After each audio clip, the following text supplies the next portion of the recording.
अस्सलाम वालेकुम नाज़रीन, आप देख रहे हैं स्टेट क्राफ्ट और मैं हूं सैयद मुज़म्मिल शाह। कल के रोज़ पार्लिमानी तारीख का एक इंटरेस्टिंग इवेंट देखने को मिला और वो ये था कि एक ऐसी मुजव्वज़ा आइनी तरमीम जिसकी 54 शिकों के हवाले से बात की जा रही थी कि जुडिशल पैकेज की फॉर्म में इसमें तरमीम इंट्रोड्यूस करवाई जाएंगी। इसमें 63A की बात थी, बलूचिस्तान असम्बली की जो सीट्स हैं उनको बढ़ाने का जिक्र था, जजेस की तकर्री का जिक्र था, चीफ जस्टिस की तैनाती का जिक्र था और इसके साथ साथ हाई कोर्ट में ट्रांसफ़र्स का जिक्र था।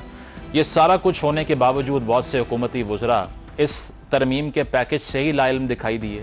JUI फे के हवाले से लीडरशिप को मनाने के लिए चाहे वो हुकूमती वफ्द हो, वो मोहसिन नकवी साहब हों, बिलावल भुट्टो साहब हों, सब ने मुलाकातें की, तहरीक इंसाफ ने मुलाकातें की। 11th आवर तक अपना माइंड उनकी तरफ से भी वाज़े नहीं किया गया और बिलाखिर आज ये बताया गया कि गैर मुअय्यना मुद्दत तक इन तजावीज़ को, इन तरामीम को मौखर किया जा रहा है। उसकी वजह यह है कि सस्पेक्ट ये किया जाता है कि जो कंसेंसस था वो इसलिए डेवलप नहीं हो पाया कि हुकूमत वक्त के ऊपर इन तरामीम की जो डिटेल है वो कन्विंस करने के लिए अपने इत्तेहादियों को बता नहीं सकी। इसके साथ साथ तहरीक इंसाफ ये फील करती है कि वफाकी आइनी अदालत के हवाले से एक पैरेलल जुडिशल सिस्टम बनाया जा रहा है, सुप्रीम कोर्ट को सुपरसीड किया जा रहा है और साथ साथ इस पर हुकूमत का मौक़िफ़ ये है कि लेजिस्लेशन और कानून साजी और मुल्क की जो समत है वो दरअसल हुकूमत ने उसका तयन करना है, कोर्ट्स ने या सुप्रीम कोर्ट ने नहीं करना। इस सारी सूरत हाल में अगर वकला तहरीक का सवाल किया जाए तो उस पर हामिद खान साहब की तरफ से भी ये कहा गया कि अगर इस नौयत की तरामीम को बुलडोज़ किया गया तो हम तहरीक चलाएँगे क्योंकि अदलिया की आज़ादी को कर्टेल किया जा रहा है। और साथ साथ ये कि वो ये फील करते हैं, जो कि उनके एक्स चेयरमैन ने भी आज कहा, कि ये सिर्फ पर्सन स्पेसिफिक लेजिस्लेशन है जो मुझे जेल में रखने के लिए की जा रही है। इस पर लीगल कम्युनिटी क्या सोचती है? क्या ये तरामीमी पैकेज जो है ये इंपॉर्टेंट है या सिर्फ और सिर्फ सियासी मसलहत के तहत इंट्रोड्यूस करवाया जा रहा है? इस पर गुफ्तगू का आगाज़ करते हैं। हाफिज़ एहसान अहमद साहब ने हमें ज्वाइन किया है, कानूनदान हैं, लीगल एक्सपर्ट हैं। इसके साथ साथ रियासत अली आज़ाद साहब मौजूद हैं, प्रेसिडेंट हैं इस्लामाबाद बार काउंसिल के, और साथ साथ अहमद अवैस साहब तहरीक इंसाफ से हैं, आप हमारे साथ मौजूद होंगे। अहमद साहब, आपसे आगाज़ करूंगा, ये बताइए कि कल जो सब कुछ होता रहा उस पर हमने देखा कि बहुत से हुकूमती वज़रा भी दिखाई यही दे रहा था कि ला इल्म है, ऑब्सक्यूरांटिज्म जिसको कहते हैं, कि अगर कोई इस तरह की तरमीम ऑन द कार्ड्स थी तो उनको भी इल्म नहीं था कि इसमें क्या कुछ शामिल होगा। लेकिन जो डिटेल अब सामने आ रही है जिसमें मुख्तलिफ आइन की शिकें हैं, 63 है, 51 है, 175 है, 187 है, क्या टेक है आपका इस पर? एक तो मौलाना साहब की पॉलिटिक्स को बाद में डिस्कस करेंगे, बट हुकूमत ये कहती है कि इख्तियार लेजिस्लेट करने का हमारा है, और अगर आप ये समझते हैं कि आइनी अदालत कोई सुप्रीम कोर्ट से ऊपर एग्जिस्ट करेगी तो ये आपका मौक़िफ़ गलत है। What is your response to this?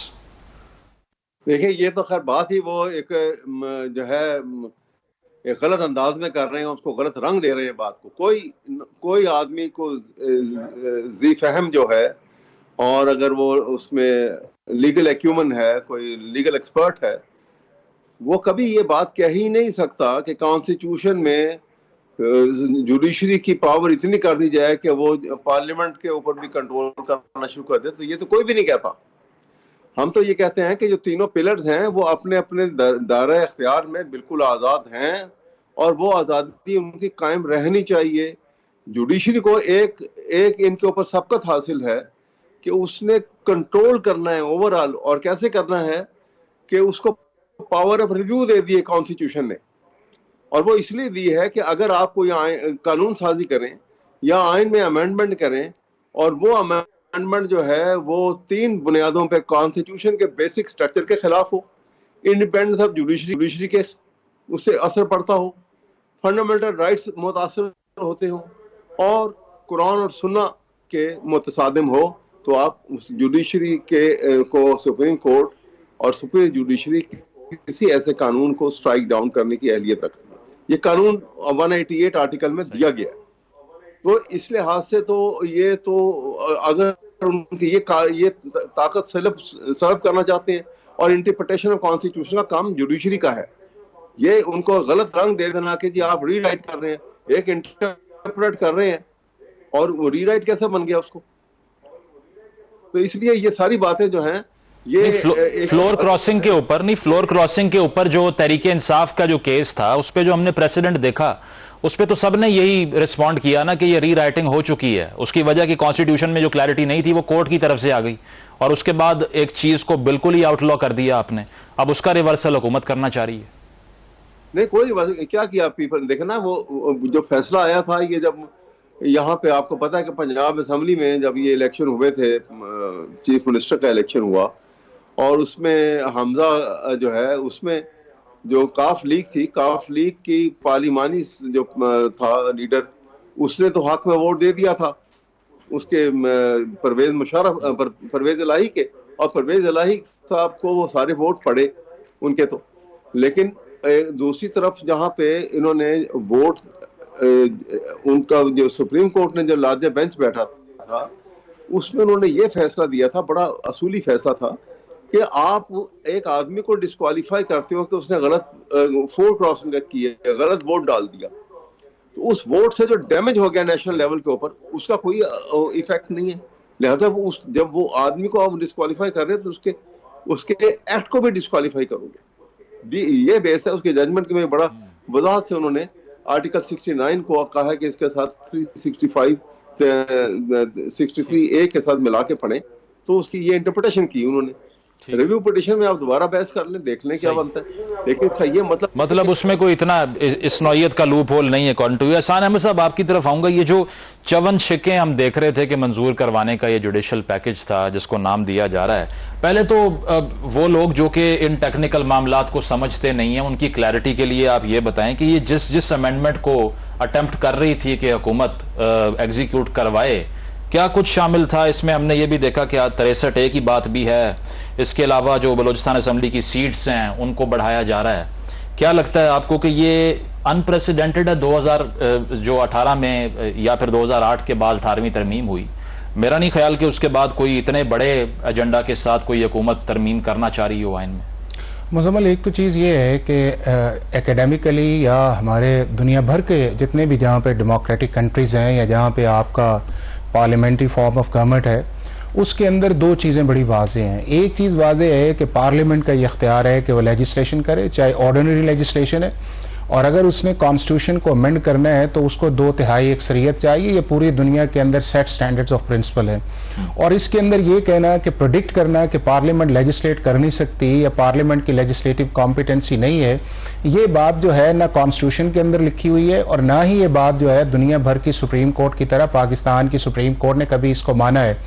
दूसरा इसके अंदर ये है कि कभी भी पार्लियामेंट की जो लेजिस्लेशन है, चाहे ऑर्डिनरी लेजिस्लेशन है या आपकी कॉन्स्टिट्यूशन लेजिस्लेशन है, उसको मेला फाइडे के टच स्टोन के ऊपर कभी भी पाकिस्तान की सुप्रीम कोर्ट या दुनिया भर की सुप्रीम कोर्ट्स जो है वो स्ट्राइक डाउन नहीं करती। उनके लिए ज़रूरी ये है कि वो जो कॉन्स्टिट्यूशन के फंडामेंटल्स हैं, जो वायरीज हैं, उसको आप फंडामेंटल राइट्स की बुनियाद के ऊपर जो आर्टिकल 8 से लेके ऑनवर्ड्स चलते हैं, उस टच स्टोन पे नहीं आते। लेकिन हमारी जुडिशल हिस्ट्री में एहसान साहब बहुत कुछ ऐसा हो चुका है ना जिसपे नहीं, मैं मुजम्मल उसी तरह अब ये है कि 73 के कॉन्स्टिट्यूशन के अब तक जो है ये 25 आईनी तरमीम आई है और 26वीं आईनी तरमीम जो है अभी ये प्रपोज की जा रही है। अब 25 आईनी तरमीम जो है आपके 50 साल के अंदर सुप्रीम कोर्ट ऑफ पाकिस्तान ने किसी एक आपकी जो अमेंडमेंट है जिसको पार्लियामेंट ने पास किया है, सुप्रीम कोर्ट ने उसको अल्ट्रा वायरीज ऑफ द कॉन्स्टिट्यूशन नहीं कहा। जो फर्स्ट आपकी अमेंडमेंट आई थी 1974 के अंदर आई थी, जिसके अंदर आर्टिकल 199 के एक्सक्लूजन आई थी, उस वक्त से लेके आज तक जो आपका फाटा का मर्जर आया है 247 जो आपने एक्सटेंड किया है, कभी भी सुप्रीम कोर्ट ने कहा। और दो बड़ी इंपॉर्टेंट सुप्रीम कोर्ट के अंदर कॉन्स्टिट्यूशन अमेंडमेंट्स गई थी, एक आपकी 18वीं तरमीम गई थी और दूसरा उसके बाद आपका 21st कॉन्स्टिट्यूशन अमेंडमेंट गई थी, जिसको सारी पॉलिटिकल पार्टीज इंक्लूडिंग पीटीआई ने उसको सपोर्ट किया था। अब अगला दूसरा दुनिया भर के अंदर यह प्रिंसिपल है कि अदालत के पास जुडिशियल रिव्यू का जो इख्तियार है वो बिल्कुल अवेलेबल है, लेकिन अदालत का जो इख्तियार होता है वो या सब्जेक्ट टू लॉ और कॉन्स्टिट्यूशन होता है या जनरली अदालतें जो हैं वो जुडिशियल रिस्ट्रेंट का मुजाहरा करती है। और हमारी पाकिस्तान की सुप्रीम कोर्ट के अंदर कई ऐसी जजमेंट्स हैं जिसके अंदर अदालत ने बजाते खुद इस चीज़ को एक्सप्रेस किया है कि जुडिशियल रिस्ट्रेंट है। हम इस चीज़ पे मुत्तफिक हैं कि हमारा जो एलिवेशन ऑफ जजेस का प्रोसेस हाई कोर्ट्स के अंदर है, इसको इंप्रूवमेंट करने की गुंजाइश है, ट्रांसपेरेंसी आनी चाहिए। और जो 19th अमेंडमेंट आई थी वो एक चीफ जस्टिस ने कहा था कि इस तरह होना चाहिए और पार्लियामेंट ने उसको अंडर ड्यूरस किया है। अब तीसरी चीज ये है कि क्या कॉन्स्टिट्यूशनल कोर्ट की रिक्वायरमेंट है? बिल्कुल है इस चीज के अंदर कि जब आपकी सारी पॉलिटिकल पार्टीज मुजम्मल एग्रीड है इस चीज के अंदर, सीओडी के अंदर, उसके बाद उसकी इंडोर्समेंट है और आपके सामने इतने केसेस पेंडिंग है, ये एक बार बार एक क्वेश्चन है। मुझे तो मेरा ख्याल ये है कि रियासत साहब का कमेंट चाहिए इस पे। ये रियासत साहब मुझे ये बताइए, ये जो आर्टिकल 17 की तरमीम की बात हो रही है, अब इस पे ख्वाजा आसिफ साहब ने कहा, तारड़ साहब ने ये बात की कि एक तो बैकलॉग बहुत ज्यादा है, बर्डन बहुत ज्यादा है, तो इसीलिए हमें एक वफाकी आईनी अदालत चाहिए। आपको लगता है कि कोई मैलाफाइडी इंटेंशन नहीं है और दरअसल यही रीजनिंग है इसमें? बिस्मिल्लाहिर्रहमानिर्रहीम। सबसे पहले मैं एक छोटा सा शेर मुजम्मिल पढ़ना चाहूंगा। ताज़ा हवा के शौक में ए साकनाने शहर, इतने दर न खोलो कि दीवार ही गिर पड़े। आप जितना कॉन्स्टिट्यूशन के अंदर आपने एक जुडिशल रिफॉर्म का नाम दे के इतनी प्रपोज्ड अमेंडमेंट लाई है, मुझे तो ऐसे लग रहा है कि आप एक नया कॉन्स्टिट्यूशन ला रहे हैं।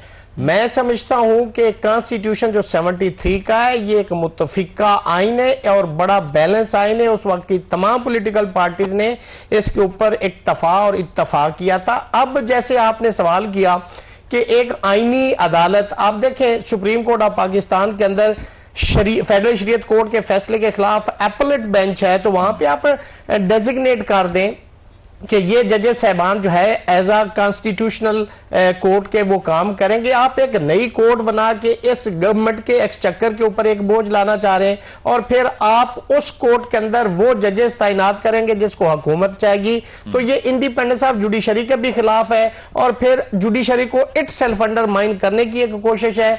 तीसरी बात यह है कि जिनको आप तैनात करेंगे आपकी अपनी मर्जी के होंगे, जब आप ही के आईनी मामलात उस कोर्ट में जाएंगे तो क्या वो आइन और कानून के मुताबिक फैसले हो सकेंगे? जैसे इस पे जिस तरह हाफिज साहब जैसे कभी ट्रिब्यूनल के लिए उन्होंने रिटायर्ड जजेस को प्रपोज कर दिया कि वो सुनेंगे, तो ये चीजें नहीं है। आप आज हैं, कल आप नहीं होंगे। आपने देखना है, आपने मुस्तकिल नहीं रहना, आपने इस मुल्क, इस कौम और इस अवाम को सामने रख के लेजिस्लेशन करनी।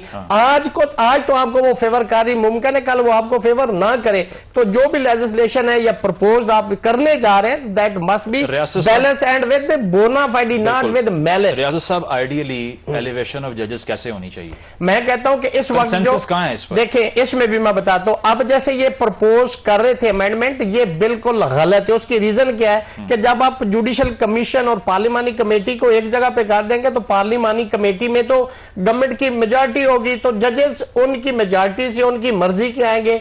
अब फिर कल को जब उन जजेस की कंफर्मेशन का सवाल उठेगा, अदलिया कहती है इनको कंफर्म कर दो, पार्लिमानी कमेटी कहती है जी नहीं करना।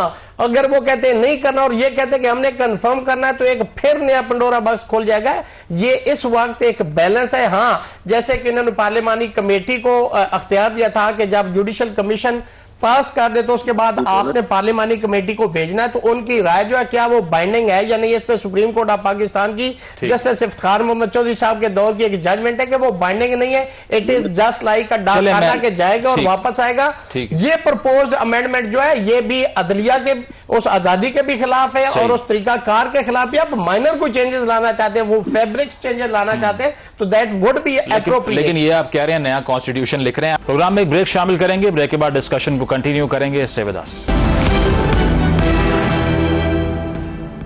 वेलकम बैक नाज़रीन, गुफ्तगू के सिलसिले को आगे बढ़ाते हैं। अहमद अवैस साहब, मुझे ये बताइए, जो बात रियासत साहब भी कर रहे हैं कि ये तो मेडल इन करने वाली बात है, जुडिशरी की जो फ्रीडम है उसमें। अल जिहाद ट्रस्ट केस भी इसके ऊपर हमें याद है कि उसमें जो प्रेसिडेंट सेट हुआ था, लेकिन फिर 175A पर जो तकर्री का मामला है जजेस का, अब उसमें हर कोई कमेंट यही करता है कि ये एलिवेशन किस तरह होती है, किस क्राइटेरियन पर होती है, इसमें क्लैरिटी नहीं है, इसमें शफाफियत नहीं है, इसमें मेरिट नहीं है। उसको भी तो एड्रेस करना है ना। ये आप कैसे कह रहे हैं कि इसका सिर्फ एक मतलब है कि जुडिशरी की पावर कर्टेल हो रही है, उनके पर काटे जा रहे हैं? देखिए, मैं आपको बताऊं कि बड़ा अच्छा सवाल है और बड़ी अच्छी तरीके से अभी जो डिस्कशन सारी चली है इसके ऊपर।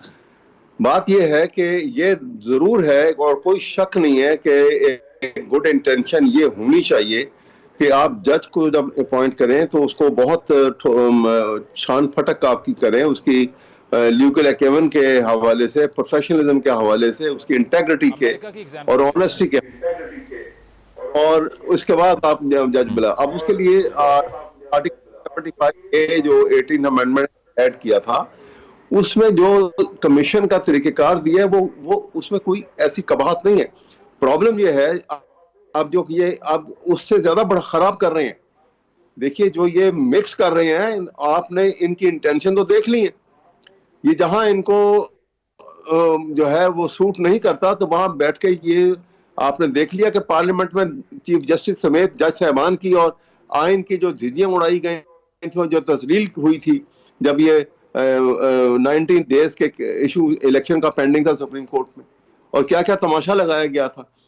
लिहाजा वो तरीकेकार आप जरा गौर से देखिए। उसमें कहा है कि हाई कोर्ट और सुप्रीम कोर्ट के जजेस जो हैं इनकी अपॉइंटमेंट जुडिशियल कमीशन के थ्रू होगी। और लेकिन आपको आगे बड़ी अच्छी बात की उन्होंने, लेकिन उन्होंने कहा कि जो चीफ जस्टिस ऑफ पाकिस्तान है उसकी अपॉइंटमेंट जो है वो सीनियर मोस्ट जज ऑफ सुप्रीम कोर्ट होगा और उसको वो प्रेसिडेंट ऑफ पाकिस्तान जो है उसकी नोटिफिकेशन करेगा। यहां से आप देख लीजिए कि आपने जजेस की, सुप्रीम कोर्ट के जजेस की भी, हाई कोर्ट के जजेस की भी अपॉइंटमेंट कमीशन ने कर दी। अब सुप्रीम कोर्ट पूरी बन गई, सारे जजेस जो उसी तरीके से जिसमें चीफ जस्टिस जो भी सिटिंग थे उनके भी एक फुल पार्टिसिपेशन है। अब जिस वक्त आता है चीफ जस्टिस की अपॉइंटमेंट का, तो अगर आप वो दे देंगे कि वो फाइनल अथॉरिटी जो है वो प्राइम मिनिस्टर ने करनी है, तो आप बताइए प्राइम मिनिस्टर तो आपके सामने है। जो पाकिस्तान में हाल हो रहा है यहाँ पर, जुडिशरी की इंडिपेंडेंस कहाँ रही कि 3 नाम भेजेंगे, जो उनको सूट करेगा वो कर देंगे।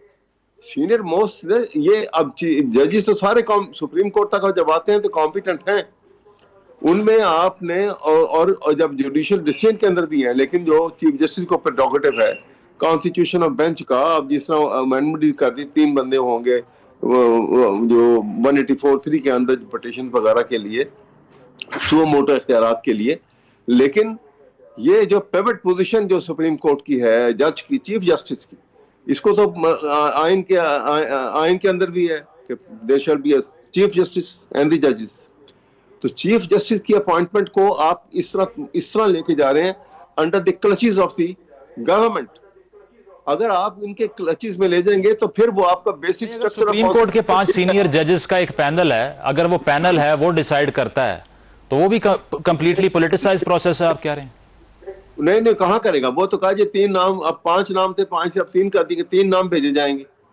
अब 3 नाम में से जो डिसाइड करेंगे वो कौन डिसाइड करेंगे? आप देखिए ना सूरत हाल है किस तरीके से। ये it goes in the hand of executive totally, और एग्जीक्यूटिव जहां मर्जी आता है वो तस्लील कर देते हैं। जहां जो तो हमारे यहाँ पे कैरेक्टर की डिटोरिएशन भी है, इंटेलेक्चुअली जो बंदा उस लेवल तक पहुंचना चाहता है अव्वल तो पहुंचता नहीं है। जो वो ऑफिस संभाल के बैठे हुए हैं वो अपने इंटेलेक्ट को इस सीनियरिटी में भी इंटेलेक्ट तो नहीं देखते ना। क्या फरमा रहे हैं? अहमद साहब सीनियरिटी की बात कर रहे हैं ना, अगर वही प्रेसिडेंट है फिर उसमें भी इंटेलेक्ट तो नहीं देखी जा रही। नहीं इंटेलेक्ट तो देखो ना, मैं बता रहा हूँ जजेस जो आ गए तो उनका इंटेलेक्ट तो देखा गया। जो सीनियर जज होकर सुप्रीम कोर्ट के चीफ जस्टिस तक जा पहुंच रहा है तो वो तो एक बड़े लंबे सफर से वहां तक गुजरा हुआ है। उसकी तो हर चीज जो है, उसकी सैकड़ों जजमेंट है, सब चीजें सामने आ चुकी हुई है। और वो देखिए, एक आदमी की जो इंटेग्रिटी आपको जो नजर आती है, जो लीगल एक्यूमेंट नजर आती है, आपने उस पर जाना है उसके दिल के अंदर क्या बुराई है, वो तो जब करेगा तो पता लगेगा। लेकिन ये बुराई जो है कि आपने सुप्रीम कोर्ट के ऊपर एक जो है एग्जीक्यूटिव का थंब लगा जो है उसके अंदर उसको दबा के रख दिया, तो फिर आपको वो बेसिक स्ट्रक्चर ऑफ कॉन्स्टिट्यूशन हिल गया, क्यों वो कहते हैं इंडिपेंडेंस ऑफ जुडिशरी बिल्कुल बुनियाद है। पॉइंट आ गया आपका। आप ये समझते हैं कि एक पैरेलल जुडिशियल सिस्टम क्रिएट कर रही है गवर्नमेंट। हाफिज साहब ये मुझे बताइए कि ये जो हाई कोर्ट के जजेस हैं इस पर, चले कंप्लीट कर लें अहमद साहब आप। मैं एक बात यूसी कहना था, जो ये फेडरल उसका कोर्ट की बात कर रहे हैं कि एक अलग से कोर्ट बनेगी, उसकी जजेस की अपॉइंटमेंट देखें कैसे। उसके चीफ जस्टिस की, एक रिटायर्ड जज को लाके उसको चीफ जस्टिस लगाएंगे आप। यहाँ पे जो सूरत हाल है वो ऑल टुगेदर, आप अभी बड़ी अच्छी बात की है कि आपके पास मौजूद हैं जज साहबान हैं, स्ट्रेंथ आपने बढ़ा दी है, आप उसी में से इसको कर सकते हैं कि वही जजेस जो सुप्रीम कोर्ट के जजेस हैं उन्हीं में से आप एक बेंच कॉन्स्टिट्यूट कर देंगे इस काम के लिए, और इट कैन बी डन। बजाय इसके कि यहाँ पे आप इम्पोर्टेंट मैटर पॉइंट आ गया आपका, मैं इस पे आप जी ठीक है। हाफिज साहब मुझे ये बताइए, ये जो हम हाई कोर्ट्स के हवाले से बात कर रहे हैं, अब एक हाई कोर्ट से दूसरी हाई कोर्ट ट्रांसफर करने का इख्तियार या फिर हाई कोर्ट से सो मोटो लेने का इख्तियार जो है वापस लिया जाना, ये भी आपको लगता है कंट्रोवर्शियल हो जाएगा, एक्सेप्ट नहीं करेगा कोई? देखिए मुजम्मल, मैं पहले दो चीज़ों की तरफ आऊँगा जो बड़ी इंपॉर्टेंट है उस चीज़ के अंदर। बात की जा रही है सीनियरिटी के ऊपर। अगर सीनियरिटी इतनी ठीक है और ये सारे लोग इतने कॉम्पिटेंट है, इतनी देर के अंदर आए हैं, तो फिर आज पाकिस्तान के चीफ जस्टिस पे क्रिटिसिज्म क्यों हो रहा है? उसी प्रोसेस से आए हैं ना, नीचे से गए हैं, चीफ जस्टिस बने, फिर उसके बाद यहाँ तक आए हैं, तो फिर कॉम्पिटेंट है, फिर एतराज़ किस चीज़ का? और अगर यही सीनियरिटी का इशू है तो लाहौर हाई कोर्ट के जस्टिस शुजात को चीफ जस्टिस बनना चाहिए था। तो वहां के ऊपर फिर क्या हो गया कि वो बंदा जो है या उसके बाद वाला जो है वो वहां पे मौजूद है और आपने तीसरी जगह उठा लिया। फिर ये था कि जो जस्टिस अहमद अली शेख थे सिंध हाई कोर्ट के, उन्हें 4 साल ऊपर लेके आ जाना चाहिए था ना, जब सीनियर बोस थे, आप नहीं उसको लेके अंदर आए। आप हाई कोर्ट के जो जस्टिस अमीर भट्टी थे, आप उन्हें लेके आ जाना चाहिए था ना उनके सीनियरिटी के ऊपर। उससे नीचे क्यों जस्टिस आयशा मलिक और इनको सारों को आप लेके आए हैं, जूनियर जजेस को? जूनियर जज। तो हमें बड़ा इसके अंदर सीरियसली होना चाहिए। हम एकेडमिकली तो हम बड़ा कह देते हैं और वो हम बात करते हैं उस चीज के अंदर कि जो जिस चीज का ग्राउंड रियलिटी के साथ। अब ये है कि दुनिया भर के अंदर जो है आपके जजेस की जो अपॉइंटमेंट है वो एक जो आया हुआ है वो है पार्लियामेंट्री प्रोसेस के अंदर आया हुआ है। अब एक पाकिस्तान की सुप्रीम कोर्ट के अंदर अगर सारे ही अच्छे होके आए हैं तो अगर 2 नहीं सिलेक्ट किए जाते तो तीसरा आ जाता है, तो क्या तीसरा इनकॉम्पिटेंट आदमी है? वो भी उसी लेवल का है ना कि अगर वो सारे उस रो के अंदर आए हैं। तो ये जो चीज है कि एक चीज को आगे करना, एक चीज को पीछे करना। दूसरा उस चीज के अंदर जो इंपॉर्टेंट है वो ये है कि अगर पाकिस्तान के अंदर जो है आपने खुद जुडिशल कमीशन ने ये रीत डाल दी है इस चीज के अंदर कि जी ये शख्स जो है इसके लिए पैनल आएगा, चाहे आपका सुप्रीम कोर्ट के जज के लिए आना है या आपका हाई कोर्ट के लिए आना है, और अगर for the sake of argument पूछ लिया जाए कि आज अगर चीफ काजी फाइज ईसा ने चीफ जस्टिस बनना होता तो आज पीटीआई का यही आर्गुमेंट होता, सीनियरिटी आती कि पैनल उस चीज के अंदर आता। तो हमें थोड़ा सा पर्सनैलिटी से निकल जाना चाहिए। वो एनॉमलीज है ना, नहीं नहीं, वो लॉ बन गया। नहीं मुजम्मल, वो अनोमली इसलिए है कि हमने पिछले 10-12 साल से इन जजेस ने बजाते खुद और हमारे पॉलिटिशियंस ने इस सारे प्रोसेस को उस लेवल के अंदर चले गए हैं कि जिसके अंदर एक ट्रस्ट डेफिसिट जो आया हुआ है। अब दूसरा जहां तक एलिवेशन की बात है के अंदर है कि आपने पार्लियामेंट्री कमेटी बनाई, उसको एक इख्तियार दिया, सुप्रीम कोर्ट का एक जजमेंट से आप उसे फारिग कर रहे हैं। भी क्यों फारिग कर रहे हैं उस चीज के अंदर? अगर आपका कॉन्स्टिट्यूशन के अंदर रह के आपका काम करना है तो क्या पाकिस्तान की जुडिशरी इतनी इंडिपेंडेंट, फिर आप आर्टिकल 175 को अमेंड कर दें ना, वहां पर लिख दें कि जी हर अदालती जो जुरिस्डिक्शन जो एक्सरसाइज करे, हमें किसी ना किसी जगह लिमिट में जाना चाहिए। अब तीसरी चीज जो है वो कॉन्स्टिट्यूशनल कोर्ट वाली है। दुनिया के अंदर जर्मनी में भी है, स्पेन में भी है, ऑस्ट्रिया के अंदर भी है, कई ममालिक और साउथ अफ्रीका के अंदर कई ममालिक के अंदर हैं कि जहां पे कॉन्स्टिट्यूशनल इश्यूज या इंट्रा गवर्नमेंट इश्यूज हैं या आपके इंटरप्रिटेशन है वो उधर जाते हैं। हमने अपनी सुप्रीम कोर्ट को बर्डन किया और उस सुप्रीम कोर्ट के मुतालिक अब बात करते हैं क्या 47 से लेके आज तक जो हमारी सुप्रीम कोर्ट की परफॉर्मेंस है वो वर्थवाइल है? हमारी अपनी सुप्रीम कोर्ट कहती है। अभी हमने भुट्टो साहब वाला केस जो है वो आपने देखा कि 45 साल के बाद हमने उसको जस्टिफाई करने की कोशिश की है। फिर हमारी सुप्रीम कोर्ट एक तरफ कहती है रीडिंग इनटू द कॉन्स्टिट्यूशन नहीं है, रीराइटिंग इनटू द कॉन्स्टिट्यूशन नहीं है, दूसरी तरफ इतनी कॉन्फ्लिक्ट व्यूज हमारे आए हुए हैं। और इन पार्लियामेंटेरियंस को जो अपने मामलात नेशनल असेंबली के अंदर जाने चाहिए थे वहां नहीं करते। वहां पे अब मुजम्मल अगली जो चीज है वो ये है कि अगर एक प्रपोजल आ गई है इस पे बात कर लें, इसका काउंटर प्रपोजल लेके आए ना, इसका काउंटर नैरेटिव लेके आए। सब कंसेंसस ही नहीं है, नहीं कंसेंसस नहीं आएगा। देखें जितनी मुजम्मल पोलराइजेशन आ गई है इस मुल्क के अंदर, किसी भी चीज को आप इनिशिएट करेंगे तो दो चीजें पहले, ये जी टाइमिंग नहीं है, ये जी मेलाफाइड है। आपके सामने प्रैक्टिस एंड प्रोसीजर आया, फिर बुलडोज कर देंगे। ना प्रैक्टिस एंड प्रोसीजर आया, पूरे पाकिस्तान के लोगों ने कहा कि जी ये तो इंडिपेंडेंस ऑफ जुडिशरी है। वो भाई सुप्रीम कोर्ट खुद बैठी, उसने 10-5 से फैसला दिया। आज उन्हीं 2 जजेस जो उस कमेटी के हैं हमने उनके लिए नारे मार रहे हैं कि देखें जी वो 2 जजेस क्या कह रहे हैं। तो हमें सिस्टम से थोड़ा सा बड़ा करना चाहिए। इस प्रोसेस के अंदर मुजम्मल जितनी देर तक हम सर्जरी नहीं करेंगे, लेकिन वो किस तरह होनी चाहिए, वो ट्रांसपेरेंसी आनी चाहिए। और मेरा ख्याल ये है कि गवर्नमेंट को या मौलाना फजल रहमान को ये क्रेडिट देना चाहिए कि उन्होंने इसको सामने तो लेके आए हैं ना, एक बहस को स्टार्ट बात हुई है, पर्सन स्पेसिफिक भी नहीं होनी चाहिए, नहीं आनी चाहिए, ठीक और है। उसके अंदर जो चीजें आई हैं उसकी काउंटर प्रपोजल्स आए, और सही। अल्टीमेटली वो Point आ किया गया। जाए जो सिस्टम के लिए बेहतर हो, चाहे जजेस की ट्रांसफर है, चाहे आपका कॉन्स्टिट्यूशनल कोर्ट है, जो भी है, आउटराइटली किसी प्रपोजल को रिजेक्ट करना सिर्फ इस बुनियाद गलत के हो ऊपर जाएगा, सही। कि मेलाफाइडी है या उनकी जुरिस्डिक्शन भी है, आप मेलाफाइडी कह भी नहीं सकते, ठीक है, रियासत आप साहब काउंटर मुझे- लेके आए और जी। अल्टीमेट फिर सुप्रीम कोर्ट है उसका सही। फैसला करना रियासत है। साहब मुझे इसको एक तो रिस्पॉन्ड भी कर दें कि आपको अगर ये लगता है कि हर रिफॉर्म ही मेलाफाइडी और पॉलिटिसाइज्ड है तो फिर रिफॉर्म होगी कैसे, नंबर 1। नंबर 2 ये कि फ्लोर क्रॉसिंग के ऊपर जो बात होती है, 63A की भी बात इसमें शामिल है। दुनिया भर में इंपीचमेंट्स जब यूएस प्रेसिडेंट्स की होती रही हैं तो अगर रिपब्लिकन प्रेसिडेंट है तो उनकी अपनी पार्टी ने ऐसा हो चुका है कि उनके खिलाफ वोट दे दिया। उसमें हर मर्तबा ये एज्यूम करना कि यहाँ हॉर्स ट्रेडिंग हो गई या लोग बिक गए या पैसे ले लिए, ये भी तो फेयर नहीं है, राइट? देखिए मुजम्मिल, मेरी बात सुने कि अगर आपने ये रिफॉर्म्स लाने और वाकयातन आप बोनाफाइडी ये लाना चाह रहे हैं और सिस्टम को बेहतर करना चाह रहे हैं, तो जितने स्टेक होल्डर्स हैं आप उनसे ये अभी तो रात को हम सुन रहे थे, पता चला कि जी कोई ड्राफ्ट, कोई ऐसी प्रपोज्ड अमेंडमेंट भी किसी के पास नहीं है।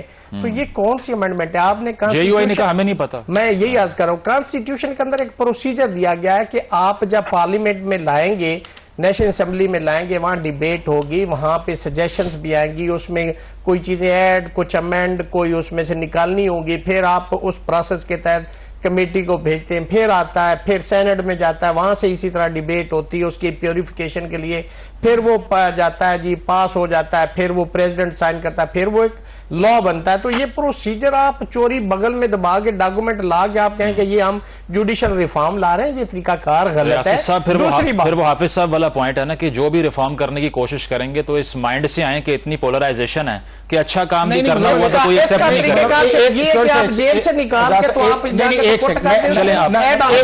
मैं वन लाइन ऐड कर, मैं इसमें थोड़ा सा क्लियर करूंगा। देखिए, हम सारे जस्टिस सेक्टर से है ना, एक प्रपोजल हमें चाहिए ये कि जितने भी पाकिस्तान के बड़ी बार एसोसिएशंस हैं या हमारी बार काउंसिल्स हैं या हाई कोर्ट्स की बरे हैं, इनको इकट्ठे होके इसके ऊपर आना चाहिए कि हमारा जो स्टैंस है कि हम स्टेक होल्डर है ना, हमें आना चाहिए और उन इसमें प्रपोजल्स के लिए पूछे और उन प्रपोजल्स को इस तरह लेके आए कि जिससे सिस्टम की जो है वो इस्लाह, हाँ ये जो हुआ है मैं समझता हूं कि जो हुआ था उसको अगर नहीं हुआ, अब इसको कहना कि जी वो रात के अंधेरा है तो वो रात के अंधेरे की बजाय अब दिन को आ गया है। थोड़ा सा रिस्पॉन्ड करो। हाफिज साहब ने दरमियान में, चूंकि मेरे भाई हैं, उन्होंने वो कर दिया। मैं ये अर्ज करना चाह रहा था कि आप अगर ये ऐसा करना चाह रहे हैं तो आप, मैं नहीं गवर्नमेंट चाह रही नहीं, अगर करना चाह रहे हैं तो फिर उसका एक तरीकेकार है। अब देखिए, अगर आपने पैनल लाना है जजेस का, तो फिर आप उस अमेंडमेंट के अंदर यह भी लिख दें कि अगर पैनल में 5 जज हैं या 3 जज हैं, एक को आप चीफ जस्टिस बना लें, तो उसके अंदर जो बाकी रेस्ट ऑफ द जजेस हैं, अगर जूनियर को आप चीफ जस्टिस लगा रहे हैं या रेस्ट ऑफ ऑल द जजेस, तो उनके लिए लिख दें स्टैंड रिटायर्ड। ये सारी चीजें पहले आप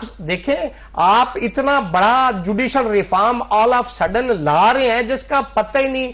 आप उसको डिफेक्शन क्लास को भी हटाना चाह रहे हैं, आप 63 आर्टिकल को भी, जिसके अंदर सादिक और अमीन की बात कर रहे हैं, आप तो कॉन्स्टिट्यूशन की शक्ल ही बदलना चाह रहे हैं। ऐसे जुडिशल रिफॉर्म्स नहीं होते और एक वन गो में आप पूरा कॉन्स्टिट्यूशन नहीं बदल सकते। अगर आपने ये करना है तो with due process of law and with due procedure आपको ये सारी चीजें, मतलब ये रियासत साहब आप इतने ऑप्टिमिस्ट हैं कि आप सोचते हैं कि ड्यू प्रोसेस अगर आएगा तो पीटीआई मान देखिए, जाएगी। अच्छी लेजिस्लेशन हो, अगर अच्छी लेजिस्लेशन हो हम भी सपोर्ट करेंगे, लेकिन हम कभी भी नहीं चाहते कि person oriented legislation is always a bad law.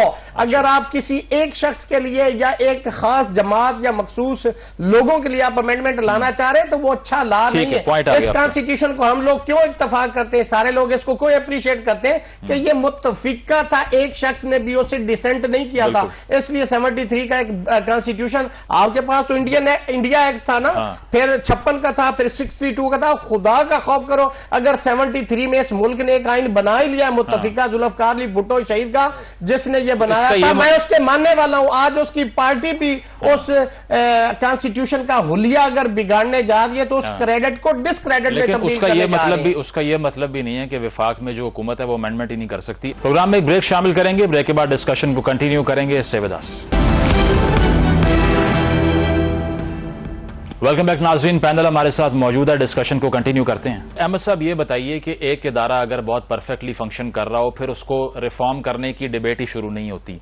अब यहां पर बहुत से वफाकी वुज़रा भी ये बात कर चुके हैं कि डॉक्ट्रिन ऑफ नेसेसिटी को देख लें, नजरिया ज़रूरत को देख लें, भुट्टो साहब के फैसले को देख लें, या इसके अलावा LFO के दौरान जो कुछ हुआ, PCO के दौरान जो कुछ हुआ उसको देख लें।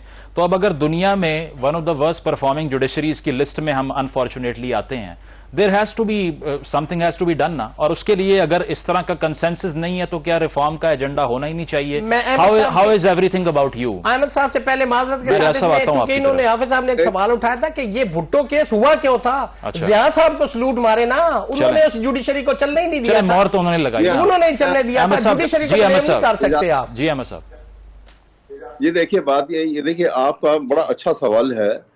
पहली बात तो ये है कि ये इतना सेंसिटिव और डेलिकेट काम है कि जिसके मुतालिक मीर तकी मीर ने कहा था कि ले सांस भी आहिस्ता के नाजुक है बहुत काम, आफाक के इस कारगह शीशा गरी का। ये जुडिशरी का इतना सेंसिटिव काम है कि इसमें बिल्कुल अच्छी प्रपोजल है। अभी हाफिज साहब भी कह रहे थे और ये भी कह रहे थे कि आप बार काउंसिल को इन्वॉल्व करें, उनको ये जो है ना, आपने जिसने अपनी चेस्ट के साथ छुपा के रखा हुआ, किसी को दिखा नहीं रहे हैं कि ये है कौन, ये चीज अमेंडमेंट जो है वो किसी को नजर ही नहीं आती। सबके पास अहेड ऑफ टाइम चली जाती, हर कोई अपनी प्रपोजल बनाता तरीकेकार, वो सारी प्रपोजल के साथ पॉलिटिकल पार्टीज की, पॉलिटिकल लीडर्स की भी, और फिर वो आती आपकी जो कायमा कमेटी जिसने इसको फाइनलाइज कर एक बना के एक शक्ल दे के उसने अमेंडमेंट बिल जो है वो पेश करना था, और फिर पार्लियामेंट के अंदर एक इसकी ओपन डिबेट होती। ये रात के अंधेरे में काम शुरू हुए और उसी रात खत्म करना चाह रहे हैं। छुट्टी वाले दिन आप सारा दिन गुजार दिया, क्यों? इसका मतलब है कि ये पर्सन स्पेसिफिक है, ये इवेंट स्पेसिफिक है। वो खास वाकयात को सामने रख के, किसी पर्सनैलिटी को सामने रख के ये कर रहे हैं। तो ये इस तरह भी कभी अमेंडमेंट हुई है, बड़ी अच्छी बात की है। सब हमारे दोस्तों ने भी इसके ऊपर जो की है। असल बात यह है कि आप तरीकेकार की, ये ठीक है, जुडिशरी को कोई जो है वो उनके सारे एक्ट्स को कोई अप्रूव नहीं करता, मैं खुद नहीं करता। मैं परवेज मुशर्रफ के खिलाफ मैंने कार्रवाई बकायदा as a president of high court bar शुरू की थी, वो मैं आपको कभी डिटेल बताऊंगा। लेकिन सवाल ये है कि जब तक हमारी अपनी इंटेग्रिटी जो है करने वाले की, वो प्राइम मिनिस्टर की शक्ल में हो, वो एक सेंसिटिव ऑफिस होल्डर हो, जब तक वो डिस्पैशनेट होके नेशनल इंटरेस्ट को सामने रख के, कॉन्स्टिट्यूशन के प्रोविजन को सामने रख के और इंपॉर्टेंस ऑफ जुडिशरी को सामने रख के किसी जज की अपॉइंटमेंट की बात करेगा तो वो सही नतीजे पर पहुंचेगा। जहां आप, ठीक है अहमद साहब, मुझे एक सवाल का जवाब दें। अहमद साहब, मुझे अहमद साहब, खान साहब ने ये कहा ना, उन्होंने ये इस पर रिस्पॉन्ड करते हुए कहा है कि तरामीम से मुल्क का मुस्तकबिल तबाह हो जाएगा। PTI के दौर में मुझे याद है 35 से 40 ऑर्डिनेंस पास किए थे प्रेसिडेंट हाउस की तरफ से, उससे मुल्क तबाह नहीं हो रहा था। वो क्या बिल्कुल लीगल प्रोसेस था? कॉन्स्टिट्यूशन की तरामीम और चीजें, लेजिस्लेशन बहुत जमीन आसमान फर्क है। हम ये नहीं कहते कि ना करें, पहले कोई मैं इस बात से शुरू नहीं कर रहा कि ये क्यों कर रहे हैं, कोई करेगा, लेकिन करने का तरीकेकार ऐसा हो कि ट्रांसपेरेंसी हो उसके अंदर, और वो नेशनल इंटरेस्ट नजर आता हो, इंप्रूवमेंट नजर आती हो कि जुडिशरी को ठीक करने के लिए हम ये तरीकेकार लेकर आ रहे हैं, और उसको पता लगे, ट्रांसपेरेंसी हो उसके अंदर। गोइंग फॉरवर्ड इफ मौलाना साहब सपोर्ट्स द गवर्नमेंट इस सारे इशू के ऊपर, फिर क्या रिस्पांस होगा? दोबारा तनकीद शुरू हो जाएगी?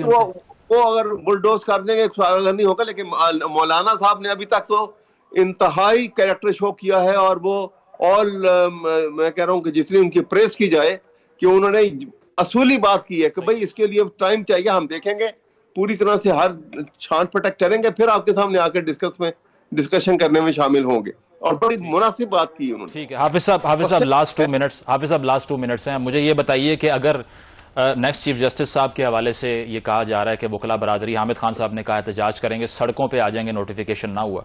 दूसरी चीज ये कि खान साहब ये कह रहे हैं सिर्फ और सिर्फ मुझे जेल में रखने के लिए ये सब कुछ हो रहा है। अगर लीगल कम्युनिटी का बड़ा हिस्सा ये सोचता है तो कन्फ्रंटेशन हो जाएगी कल को, फिर उसका रिजल्ट क्या है, वे फॉरवर्ड क्या है, सोल्यूशन क्या है? देखिए, एक तो चीज़ ये है कि लॉयर्स का हमेशा से काम ये है कि रूल ऑफ लॉ के लिए बात करते, इंडिपेंडेंस ऑफ जुडिशरी के लिए बात करते, इंस्टीट्यूशंस की स्ट्रेंथ के लिए बात करते, इसमें दो राय कोई नहीं है। लेकिन मैंने जो गुजारिश की कि हमारे मुल्क के अंदर जो पिछले 15-20 साल से एक प्रोसेस चल रहा है, उसको क्या हमने इसी तरह चलाना है? आप देख लेना, पिछले आपके सामने 5 चीफ जस्टिस आए हैं, कोई एक पाकिस्तान का चीफ जस्टिस बाइज्जत हमने जाने दिया है? क्या हमने जो जा रहे हैं इनके मुतालिक राय देख लें, आप जस्टिस बंदयाल के मुतालिक राय देख लें, जो एक जस्टिस होने वाले थे इनके बाद उनके मुतालिक देख लें, उसके बाद जस्टिस गुलजार आप देख लें, जस्टिस साकिब निसार आप देख लें। हम चाहते क्या है इस चीज के अंदर? प्रॉब्लम हमारे अंदर ये आया हुआ है इसके अंदर है कि हम चाहते हैं कि बेहतरी आए, सारी बार एसोसिएशन चाहती हैं बेहतरी आए, बट अब बेहतरी के लिए हमें कोई ना कोई स्टेप तो लेना पड़ेगा। और वो स्टेप ये है कि जिस तरह इन्होंने कहा वो चलेंगे, गलत हुआ। और मैंने कहा कि जिस तरह मैंने आगे कहा कि पहला क्रेडिट जो है वो मौलाना फजल रहमान को जाइए कि उन्होंने कहा कि नहीं, इनको ट्रांसपेरेंट करने के लिए आप ओपन करें, लेकिन दूसरा क्रेडिट गवर्नमेंट को भी दे ना, कि गवर्नमेंट ने बात मानी उस चीज के अंदर और इन सब के साथ एक कमेटी के अंदर गए। अब उसके अंदर ये है कि 10 दिन है या 12 दिन है, 3 ही बड़े इश्यूज हैं मुजम्मल। नंबर 1 ये है कि पाकिस्तान का चीफ जस्टिस किस तरह लगना चाहिए कि जिससे ये खत्म हो कि मेरा चीफ जस्टिस आपका चीफ जस्टिस नहीं। फिलहाल ये कौन लगना चाहिए? फिलहाल ये भी है नहीं, देखे ना, वही उसका प्रोसेस है ना, ऑन गोइंग प्रोसेस है ना। अगर आपने किसी लॉ या कॉन्स्टिट्यूशन के बगैर जो है खुद ही एक इनिशिएट कर लिया हाई कोर्ट्स के लिए, तो फिर आप सुप्रीम कोर्ट के पैरामीटर्स बना देना उस चीज के अंदर। दूसरा उस चीज के अंदर है कि क्या पाकिस्तान के अंदर एलिवेशन का प्रोसेस बेहतर होना चाहिए? बिल्कुल बेहतर होना चाहिए। क्या पाकिस्तान की ये सुप्रीम कोर्ट इतना जो बर्डन इसके ऊपर आया हुआ है कि हर मामले के अंदर जो है उसके अंदर ये है, क्या इसके लिए एक गुजाइश है? वकला तहरीक होती हुई देख रहे हैं, गुजाइश है। मेरा ख्याल ये है कि देखें, वकला का काम ये है कि रूल ऑफ लॉ के लिए खड़े होना, लेकिन उसके साथ साथ हमारी ये रिस्पॉन्सिबिलिटी है कि पहले हम उसके अंदर अपनी काउंटर सजेशंस दें। आप कभी मुजम्मल पाकिस्तान बार काउंसिल्स के या हमारे सुप्रीम कोर्ट के फंक्शंस के अंदर जो सारी वो तकरीरें तो देखें ना, उसमें अहमद अवैस साहब भी मौजूद होते हैं, मैं भी होता हूं, सारे होता हूं, हम यही बातें करते हैं। उसके लिए अब रिटर्न प्रपोजल हमें दे देंगे। रियासत साहब से माजरत के साथ वक्त खत्म हो चुका है, बहुत बहुत शुक्रिया। आप एक सेंटेंस कंप्लीट कर लीजिए। मैं ये कहता हूं कि जो इस्लामाबाद हाई कोर्ट के हवाले से लेजिस्लेशन हो रही है वो on the ground of mala fide हो रही है। वो इसलिए कि जो 6 जजेस साहबान ने खत लिखा था उनको सबक सिखाने के लिए, उनकी ट्रांसफर जो है वो पूरे पाकिस्तान के अंदर हाई कोर्ट का हुलिया बिगाड़ने के हवाले से। तो हम चूंकि हाई कोर्ट बार एसोसिएशन है, हम स्टेक होल्डर हैं, हम उसको तो आप रिस्पॉन्ड करेंगे। बहुत बहुत शुक्रिया। हाफिज एहसान साहब, रियासत अली आजाद साहब, अहमद अवैस साहब मौजूद थे। एक ब्रेक शामिल करते हैं, बाद वापस आएंगे। Stay with us. नाज़रीन, प्रोग्राम आपने मुलाहिजा किया, फीडबैक जरूर दीजिएगा। इजाजत दीजिए, अल्लाह हाफिज।